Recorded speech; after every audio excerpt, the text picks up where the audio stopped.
When Death Stranding released back in 2019, a lot of people brushed it off by saying it was a weird, boring walking simulator. Opinions on it have since changed, I believe, but funny enough, the walking part is the reason I bought the game. On day one, might I add. I remember a year prior to the game's official release, Kojima Productions had put out a trailer of the game at E3, showing Sam Porter Bridges, the protagonist of the game, just walking for miles on end to make deliveries.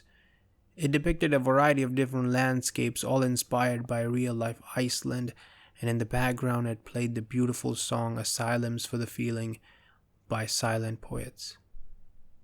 I was mesmerized. I had never seen any game like that, and it felt like a game being made specifically for me.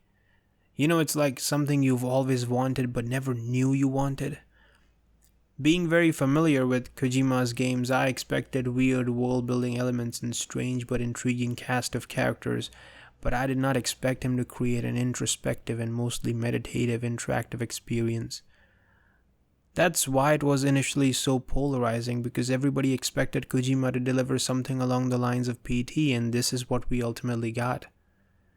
If you haven't played Death Stranding, I think it's easy to assume that walking is all that the game has to offer, and surely walking is a very crucial component of the game. There are just so many more systems present here. You have to plan out your routes to avoid damaging your cargo and to stay clear of ghost-like entities called BTs. Not to mention, a little later on in the game, there are vehicles.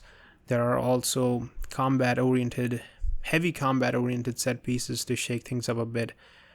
So all of that doesn't seem like it's checking off the walking simulator genre checklist,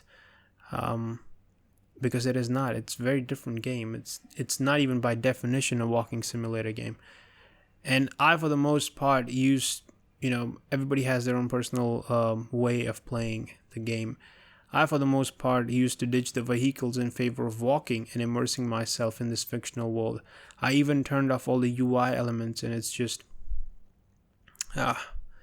you have to play it to understand it. It's a very different type of experience. The sound design is incredible, walking across this beautiful but abandoned world while listening to the brilliant soundtrack is downright therapeutic.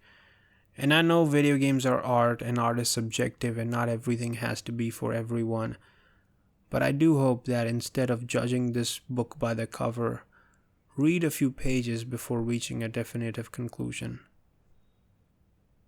I recommend it. Seriously, it's one of my favorite games ever, and I hope the upcoming sequel, stated for 2025, I believe, I hope that is even better, and I hope they refine some of the elements that they did so well here.